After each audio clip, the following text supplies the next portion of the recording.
कार्यक्रम के सह प्रायोजक हैं SPMIT GT road Kaushambi, city office Vinayak tower NG मार्ग इलाहाबाद। AK 401 सुरक्षा धान बीज लगाइए, BPH और ब्लास्ट से सुरक्षा पाइए। Shiats, educating generations. अन्नदाता, अन्नदाता,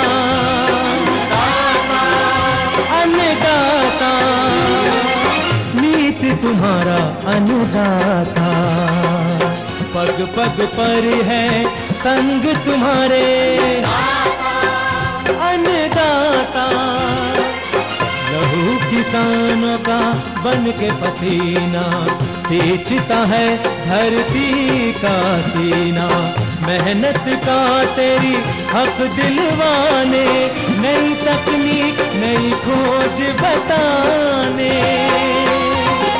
पशुधन को गुणवान बनाना, पौध सुरक्षा को सिखलाना, खेती के सब गुर समझाने, भारत का सरताज बनाने, आठों पहर है संग तुम्हारे अन्नदाता, अन्नदाता। नमस्कार, मैं कात्यायनी चतुर्वेदी आप सभी दर्शकों का अन्नदाता कार्यक्रम में बहुत स्वागत करती हूं। हर रोज की तरह कार्यक्रम में हम लेकर आते हैं खेती बाड़ी से जुड़ी हुई बहुत सी लाभकारी जानकारियां। तो चलिए सबसे पहले देखते हैं क्या है विशेष आपके लिए आज के कार्यक्रम। खेती में जैव उर्वरकों का महत्व।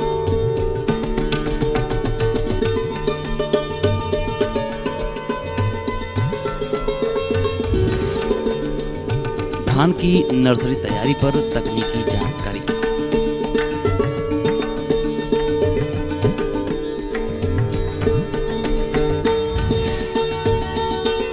आम के बागान में फल मक्खी कीट का प्रकोप और इसके नियंत्रण पर जानकारी।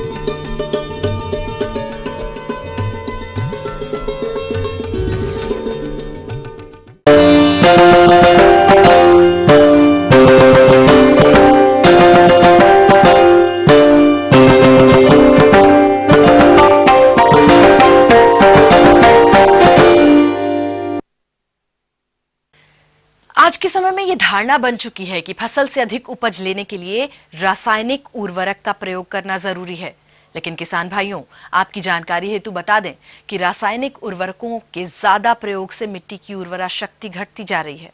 अतः मृदा की उर्वरा शक्ति और फसल की उपज बरकरार रहे उसके लिए जरूरी है कि जैविक खाद के प्रयोग पर जोर दें। तो आइए जानते हैं जैविक खाद मृदा उर्वरा एवं फसल की उपज में कैसे लाभकारी है इस प्रस्तुति के माध्यम से।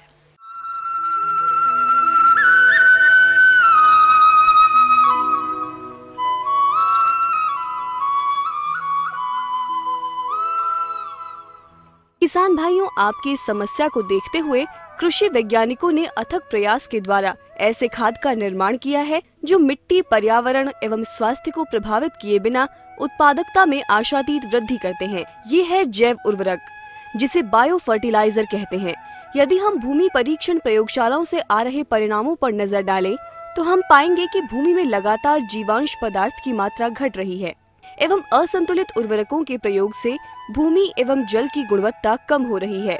भारत जैसे विकासशील देश में फसलों हेतु नाइट्रोजन की बड़ी भारी मात्रा केवल रासायनिक उर्वरकों से पूरी की जा रही है।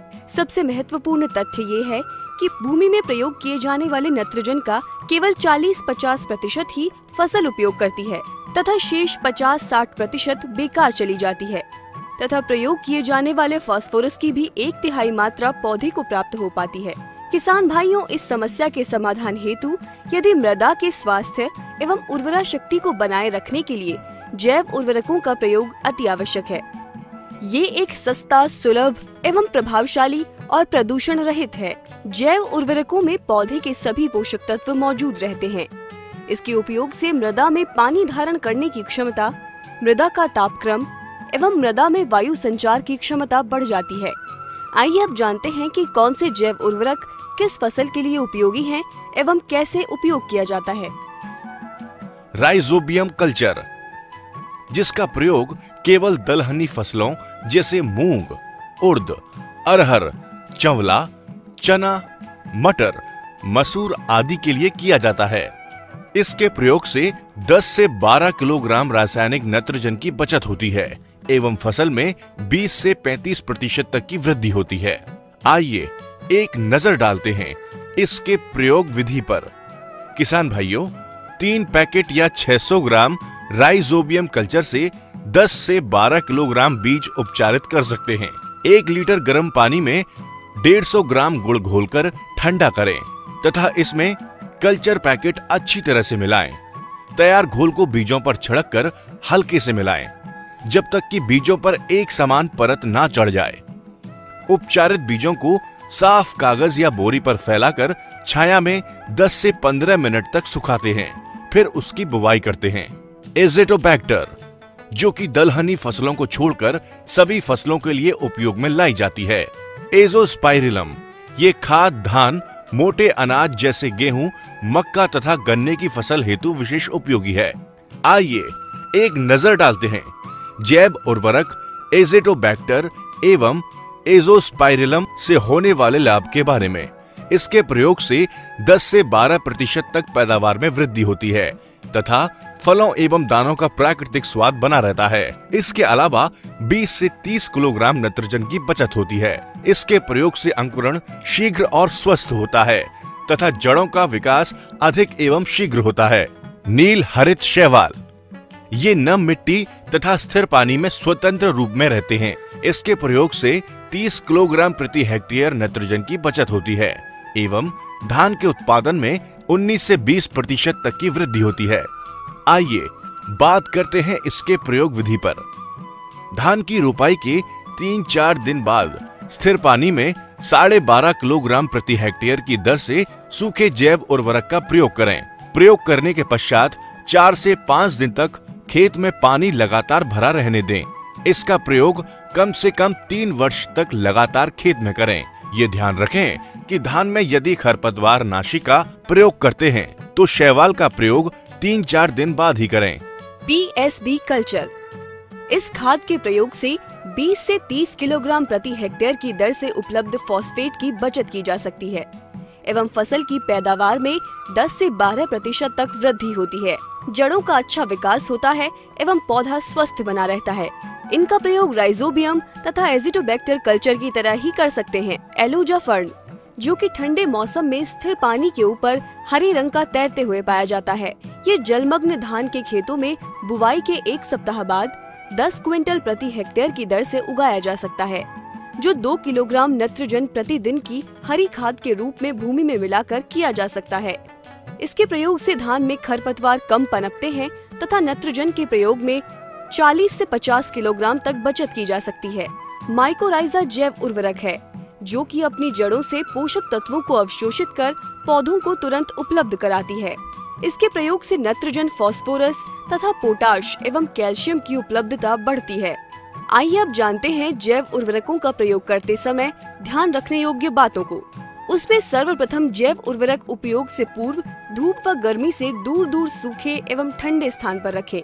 जैव उर्वरक से उपचारित बीजों को किसी भी रसायन या रासायनिक खाद के साथ नहीं मिलाना चाहिए।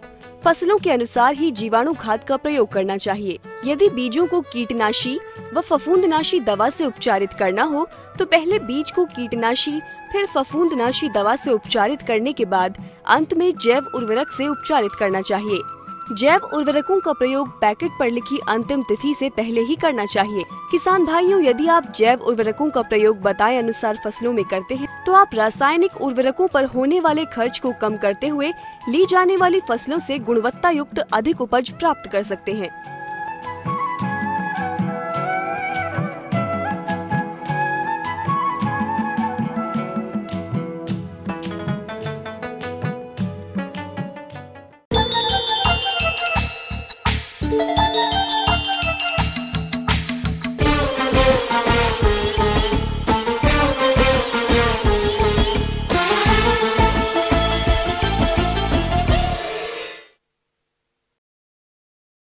खरीफ की मुख्य फसल धान की खेती के लिए इस समय किसान भाई लंबी अवधि वाली धान की प्रजातियों की नर्सरी तैयारी में लगे होंगे। स्वस्थ नर्सरी के लिए आपको सही तकनीकों को अमल में लाना होगा। जिससे कि रोपाई के लिए धान की स्वस्थ पौध प्राप्त हो सके, जिसकी जानकारी देने के लिए हमारे बीच उपस्थित हैं कृषि विज्ञान केंद्र कन्नौज के कृषि वैज्ञानिक डॉक्टर विनोद। किसान भाइयों, जो नर्सरी डालने से पहले जो सबसे बड़ा और महत्वपूर्ण कार्य होता है वो होता है उर्वरकों का प्रयोग। तो उर्वरकों में हमने आपको बताया कि जो आपको जिस क्षेत्रफल में जो 700 से 800 स्क्वायर मीटर जगह है 1 हेक्टेयर क्षेत्रफल के लिए, तो इस जगह में पहले नंबर तो आप जो 3 से 4 कुंटल सड़ी हुई गोबर की खाद का इस्तेमाल अंतिम जुताई के समय कर देंगे। और साथ साथ में जब आप बुआई करने वाले हों, बीज का मैट टाइप नर्सरी तैयार करने वाले हों, उस समय आपको जो मिनिमम कम से कम 30 से 32 किलोग्राम नाइट्रोजन आप इसको किसी भी रूप में दे सकते हैं, किसी भी उर्वरक से, और 20-22 किलोग्राम फास्फोरस, चाहे आप डीएपी से दें या किसी और से दें, और साथ साथ में 10 से 12 किलोग्राम पोटास। ये ऐसे मुख्य पोषक तत्व हैं जिनकी ज़रूरत पड़ती है। तो इसमें जब आप मैट तैयार कर रहे थे अपनी नर्सरी की, तो उसमें आप मिला देंगे खेत में। अब किसान भाइयों, हमारे जो महत्वपूर्ण बात आती है वो यह है कि आप क्यारी कैसे बनाएंगे। तो क्यारी बनाने के लिए कम से कम आपको 1 से 1.25 मीटर चौड़ी और 8 से 10 मीटर लंबी क्यारियाँ एक पट्टी बना लेते हैं। उन पट्टियों में ही अपने खेतों में ये धान की नर्सरी डालते हैं, और इस तरह से आपको कम से कम 70 क्यारियों की ज़रूरत पड़ेगी, जिसमें कि आपका ये 1 हेक्टेयर क्षेत्रफल की रोपाई संभव हो पाएगी। इस तरह से आप जो तैयारी आपकी क्यारियाँ, उनमें आप ऊपर से जो अंकुरित बीज है उसको सुबह या शाम को, साथ साथ में आप इसमें मल्चिंग जरूर करेंगे। मल्चिंग की बहुत ज़्यादा ज़रूरत पड़ती है। मल्चिंग के लिए आप चाहे तो पुआल का इस्तेमाल कर सकते हैं, या जो डंठल होते हैं आपकी सरसों वगैरह के, या अगर कोई भी चीज़ नहीं मिल रही तो जो घास होती है, बड़ी बड़ी घास, उससे उसको ढक देंगे। 2-3 दिन ढकने के बाद में देखते रहेंगे बार उसको सुबह शाम। उसमें आज जब अंकुरण हो जाए तो वो जो मल्चिंग आपने की हुई है उसको हटा देते हैं पूरी तरह, और उसके बाद आपके बीज अच्छे चलते हैं। तो इस तरह से जो आपने नर्सरी डाली हुई है, इसकी देख रेख आप नितांत करते रहेंगे। जो क्षेत्रफल है इसमें खरपतवार ना हो, इसके लिए आपने अगर बढ़िया से जुताई करके बोया है तो खरपतवार कम से, और पानी का विशेष तौर पे ध्यान रखना है। क्योंकि गर्मी का मौसम होता है, अक्सर इसमें पानी की जरूरत होती है। पानी आप सुबह शाम जैसे ही आपको मौका लगे तो जो हजारा या जो आपको उपयुक्त लगे तो स्प्रेयर वगैरह, उससे आप हल्की फुहारा सिंचाई आप करते रहेंगे, तो आप खेत की जो नर्सरी है वो 20-25 दिन में बढ़िया से तैयार हो जाएगी। और इस तैयार नर्सरी से अगर आप अपने धान की रोपाई करेंगे तो आपका बहुत अच्छा उत्पादन होगा। और साथ साथ में जब आपकी फसल नर्सरी तैयार हो जाएगी, 8-10 दिन की हो जाएगी, तो उम्र ये देखा गया है कि उसमें कुछ खैरा रोग के लक्षण दिखने लगते हैं। ऐसी स्थिति अगर दिखे तो आपको 2% का घोल बना के उस नर्सरी में अगर आप जिंक सल्फेट से स्प्रे कर देंगे तो आपके खेत में जो खैरा रोग की कमी के लक्षण दिख रहे थे वो ठीक हो जाते हैं। आगे और भी कुछ रोचक जानकारियां हैं, पर यहाँ रुकेंगे एक बहुत छोटे से कमर्शियल ब्रेक के लिए। जल्द होंगे हाजिर।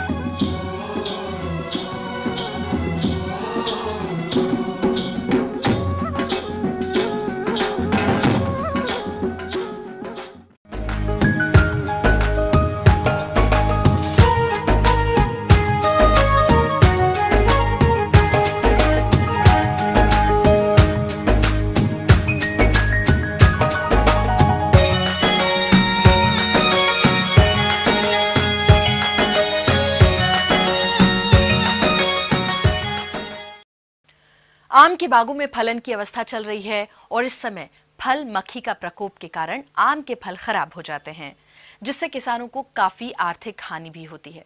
इसलिए जरूरी है कि समय रहते इस हानिकारक कीट का नियंत्रण किया जाए, जिसकी जानकारी दे रही गोविंद वल्लभ पंत कृषि विश्वविद्यालय पंतनगर की कृषि वैज्ञानिक डॉक्टर पूनम श्रीवास्तव। जो तेज हवाएं हैं वो आम की फसल को नुकसान पहुंचा रही हैं और दूसरे कीड़ों की समस्या भी बढ़ा रही हैं। फल मक्खी के नियंत्रण के लिए हमें भी कुछ उपाय करने होंगे। जो लोग पहले ही तोड़ाई कर लेते हैं उनके लिए तो ये समस्या नहीं है, यानी जो अर्ली वैरायटी हैं, जो जल्दी आने वाली ये वैरायटी, दशहरी में ये समस्या इतनी ज़्यादा नहीं रहती क्योंकि फलों की तोड़ाई समय से पहले ही कर ली जाती है। लेकिन जो वैरायटी देर में आती है, लंगड़ा हुआ, बम्बैया हुआ, इनके लिए थोड़ा सा सावधानी करनी पड़ती है। जो लोग फलों को इंतज़ार करते हैं कि भाई फल जो है पक जाए उसके बाद हम तुड़ाई करेंगे, तो उनके लिए फल मक्खी एक बहुत ही महत्वपूर्ण और हानिकारक कीट है। ये पके हुए फलों को ही चुनता है, उसमें सुड़ियाँ बन जाती हैं, वो खाने लायक रहता नहीं है और सड़ जाता है। तो इसके लिए पहले तो आपको ये करना है कि एक मिथाइल यूजनाल नाम का रसायन आपको लेना है और एक प्रपंच बनाना है, ट्रैप बनाना है। आसान है प्रपंच बनाना। एक कोई भी आप पानी की बोतल ले लीजिए, प्लास्टिक की, कांच की भी ले सकते हैं, अगर प्लास्टिक की लेते हैं तो बहुत अच्छा है। और एक प्लास्टिक की बोतल ऊपर वाला हिस्सा से काट लीजिए और उसे बांधने लायक अवस्था बना लीजिए कि वो टांगी जा सके, उल्टी करके टांगी जा सके। और अब उसके बाद आपने जो मैंने आपको एक रसायन बताया है, बहुत महंगा नहीं है, मिथाइल यूजनाल नाम का रसायन, किसी भी आपको दवाइयों की दुकान पर मिल जाएगा। अब आपको क्या करना है, एक प्लाई लेनी है, प्लाई का टुकड़ा 5 × 5 × 1 यानी 5 सेंटीमीटर चौड़ा, 5 सेंटीमीटर लंबा और 1 सेंटीमीटर उसकी मोटाई हो। ऐसा आपको एक प्लाई का, लकड़ी का, जो बहुत ज़्यादा सोखने वाली, जिसमें क्षमता हो, पानी जो सोख सकता हो, वो आपको लेना है। अब आपने कुछ टुकड़े बना लिए। अब जैसे अगर एक टुकड़ा लेते हैं तो एक कीटनाशक दवा भी ले लीजिए, कोई भी कीटनाशक दवा ले सकते हैं। अगर सबसे अच्छी आप अगर अलग से लेना चाहते हैं तो डाइक्लोरोवास नाम की दवा बहुत अच्छी है, मोनोक्रोटोफास भी आप इस्तेमाल कर सकते हैं। तो आपने दवा ले ली, कीटनाशी, मिथाइल यूजनाल नाम का रसायन ले लिया और आपके पास प्लास्टिक की बोतल है और लकड़ी का ये टुकड़ा है। अब क्या करना है कि 1 मिलीलीटर, अगर आप 1 मिलीलीटर बना रहे हैं तो 1% भाग तो आपको मिथाइल यूजनाल नाम का रसायन और 1% भाग आपका कीटनाशी दवा का, इन दोनों को मिला के किसी बर्तन में रखिए। प्लास्टिक के बर्तन का इस्तेमाल करिएगा। और अब उस लकड़ी का जो गुटका आपका था, जो टुकड़ा था, उसको उस बर्तन में रख दीजिए। यानी 1% भाग कीटनाशी का, 1% भाग आपका मिथाइल यूजनाल का, और इसमें उस लकड़ी के आपका जो टुकड़ा है उसको भिगो देना है रात भर के लिए। 24 घंटे अगर करते हैं तो बहुत अच्छी बात है। अब जितना भी रसायन होगा वो सारा सोख लेगा। अब इसको छोटे से धागे की सहायता से उस बोतल के अंदर बांध लीजिए। बोतल में आप एक चौकोर काट लगा सकते हैं, काट सकते हैं, जिससे लकड़ी आसानी से उसके अंदर चला है। और बस क्या करना है, 10 पेड़ों के बीच में एक ये टुकड़ा टांग देना है। अब क्या होगा कि ये 10 पेड़ों के बीच में जो एक टुकड़ा है बहुत ही प्रभावकारी है। सारी जितनी भी फल मक्खियाँ होंगी उन सबको, वयस्कों को आकर्षित करेगा और मार देगा। और ये बहुत ही अच्छी विधि है और बहुत ही मुश्किल से 5 से 10 रुपये के अंतराल पर पड़ी है एक बोतल बनाने में। तो अगर आप इसका इस्तेमाल करते हैं तो फल मक्खी को 100% आप नियंत्रण कर सकते हैं।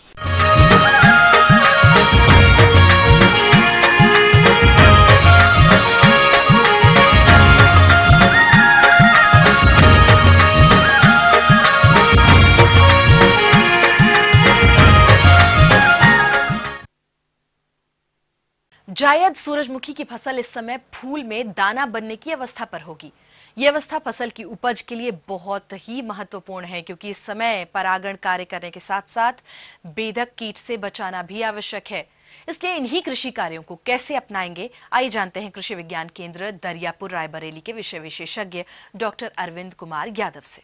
किसान भाइयों, जैसा कि आपने कहा है कि फूल की अवस्था में हमारी फसल है और इसकी हम किस तरह से देखरेख करेंगे, इसमें किसान भाइयों सबसे महत्वपूर्ण बात आती है कि जो भी हमारी बात आती है वो पहली बात आती है जल प्रबंधन। इसके लिए जैसा कि आप जानते हैं कि आजकल हमारे पास गर्मी का मौसम चल रहा है।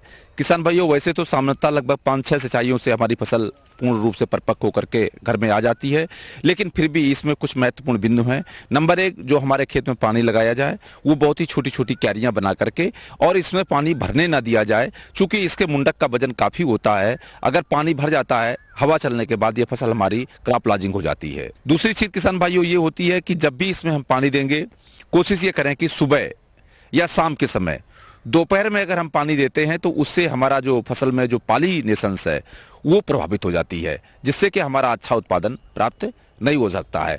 जो इसकी क्रांतिक अवस्थाएं हैं किसान भाइयों, नंबर 1, इसकी पहली सिंचाई जो हमारी बुआई के लगभग 20 से 25 दिन पर अवश्य देनी चाहिए। इसके बाद जो हमारी दाना भरते समय अवश्य देनी चाहिए। ये हमारी क्रांतिक अवस्थाएं हैं जिन पर हमें उपयुक्त नमी जरूर बनाए रखना है। जैसा कि आप जानते हैं कि जो हमारी सूरजमुखी की फसल होती है ये क्रॉस पॉलिनेटेड क्रॉप होती है, पर सेचन जिसको हम लोग बोलते हैं, ऐसी फसल होती है। इसके लिए उत्तम पॉलिनेशन के लिए ये जरूरी है कि इसमें हमारे पास भौरे जाए या मधुमक्खी जाए। इस तरह से जब वो एक मुंडक से दूसरे मुंडक में, एक मुंडक से दूसरे, इस तरह से जब वो बदलती रहती है तो पॉलिनेशन होता है। साथ ही साथ कुछ हमारे पर कुछ वैज्ञानिकों के ऐसे शोध भी हैं कि अगर हमारे किसान भाई अपने हाथ से भी हाथ में अच्छे से दस्ताना पहन लें, अगर उनके पास दस्ताना नहीं है तो एक सूती मुलायम कपड़ा ले लें और उसको सुबह ले करके उस मुंडक के, सबसे पहले सुबह ये है कि सुबह सूर्योदय के लगभग उसको लेकर के मुंडक के, सबसे पहले मुंडक के किनारे कपड़े से करेंगे, फिर बाहर की तरफ से, फिर अंदर की तरफ ले जा करके पूर्ण रूप से उसमें कर देंगे, तो आप देखेंगे कि हमारी फसल अच्छी तरह से क्रॉस पॉलिनेशन उसमें हो जाएगा। तो इस तरह से जब आप देखेंगे तो उसमें जो दाने की सेटिंग होती है वो बहुत अच्छी है और प्रति हेक्टेयर हमारा उत्पादन भी अच्छा मिलता है। किसान भाइयों, इस तरह से भौतिक देखरेख के साथ ही साथ कुछ महत्वपूर्ण बात आती है, फसल सुरक्षा से संबंधित आती है। किसान भाइयों, एक मुंडक की सूढ़ी लगती है जिसको हम लोग बोलते हैं चने की जो फली बेधक सूढ़ी होती है, वो सूढ़ी इसके मुंडक में लग जाती है और वो हमारे मुंडक के जो हमारे बीज होते हैं, जो हमारे बीज सेटिंग जो इनिशियल स्टेज पर होते हैं, वहां पर उसको खा करके ये मुंडक को हमारे काफी हद तक क्षति पहुंचा देते हैं, जिससे कि हमारा उत्पादन और उसकी गुणवत्ता दोनों ही प्रभावित हो जाते हैं। किसान भाइयों, इसके कंट्रोल करने के लिए फेनवेलरेट नाम के एक कीटनाशक दवा आती है, उसकी 750 ml दवा अगर 800 से 1000 लीटर पानी में घोल बना करके समय रहते अगर छिड़काव कर दिया जाता है तो हम ये जो चने की फली बेधक है, जो सूढ़ी लगती है, जो हमारे मुंडक में खाद जाती है, उससे हम बचा करके अच्छा उत्पादन प्राप्त कर सकते हैं।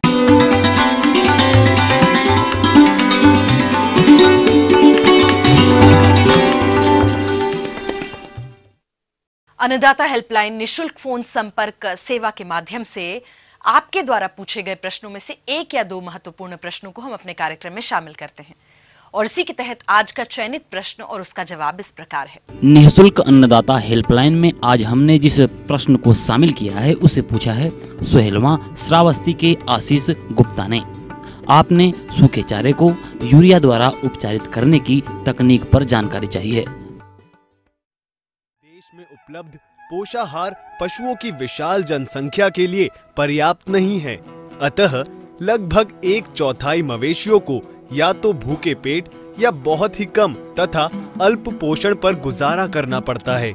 इस प्रकार भारत में पशुओं के लिए पौष्टिक आहार दुर्लभ होता जा रहा है। खासकर अकाल, सूखे एवं बाढ़ इस समस्या को और भी गंभीर बना देते हैं तथा पर्याप्त चारे के अभाव में मवेशी दम तोड़ देते हैं।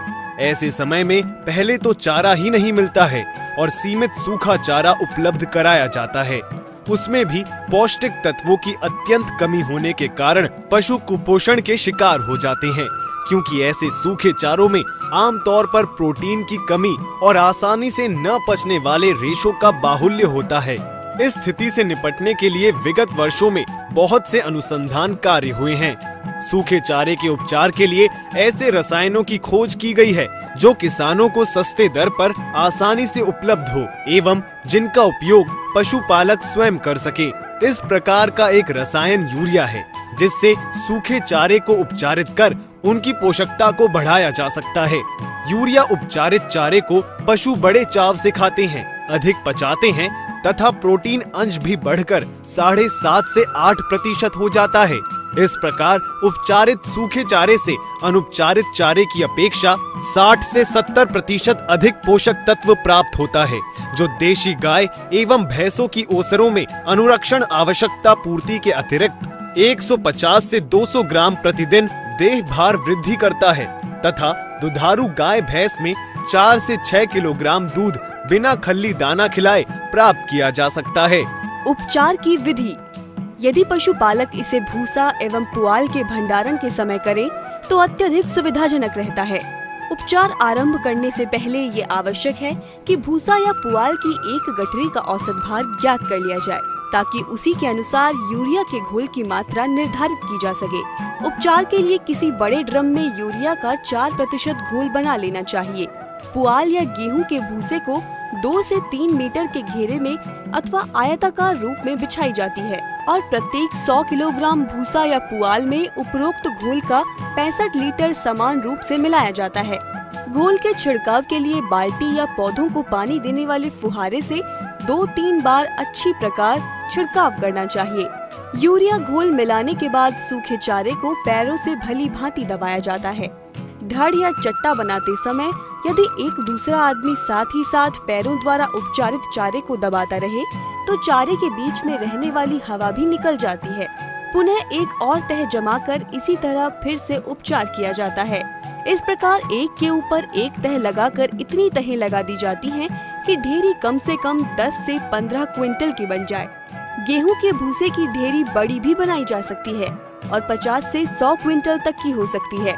पुआल की बड़ी ढेरी बनाने से पहले फफूंद की समस्या आ सकती है, अतः छोटी ढेरी ही अच्छी रहती है। तत्पश्चात उपचारित चारे को पॉलीथीन या प्लास्टिक की चादर से ढक दिया जाता है। यह महंगा जरूर है मगर है बड़ा कारगर। पॉलीथीन की खाली बोरियों को आपस में मिलाकर भी चादर तैयार किया जा सकता है। यदि वह भी उपलब्ध न हो तो सूखे पुआल से ही उपचारित ढेरी को ढक सकते हैं। इस ढेरी का आकार गुंबद नुमा होना चाहिए ताकि बारिश से अंदर रखे चारे का पानी से बचाव हो सके। आमतौर पर 3 हफ्ते या गर्मियों में 10 दिन तक ढेरी को बंद रखें ताकि उसके भीतर उत्पन्न अमोनिया गैस घटिया चारे को पौष्टिक रूप में परिवर्तित कर सके। इसके बाद ढेरी खोलकर आवश्यकता अनुसार चारा निकाल लें और फिर ढेरी को बंद कर दें। यूरिया उपचार से ढेरी के अंदर अमोनिया गैस पैदा होती है जो धीरे धीरे रेशों में प्रवेश करती है तथा पाचक तत्वों को लिग्निन मुक्त कर देती है। इस प्रकार से चारे की पौष्टिकता बढ़ जाती है। कुछ अमोनिया रेशे के साथ चिपकी रहने के कारण पशुओं के लिए अधिक लाभप्रद होती है। इस विधि में अमोनीकृत होने के फलस्वरूप भूसा पुआल का रंग भूरा या गहरा भूरा हो जाता है, परंतु इससे उनके गुणवत्ता पर कोई बुरा प्रभाव नहीं पड़ता है।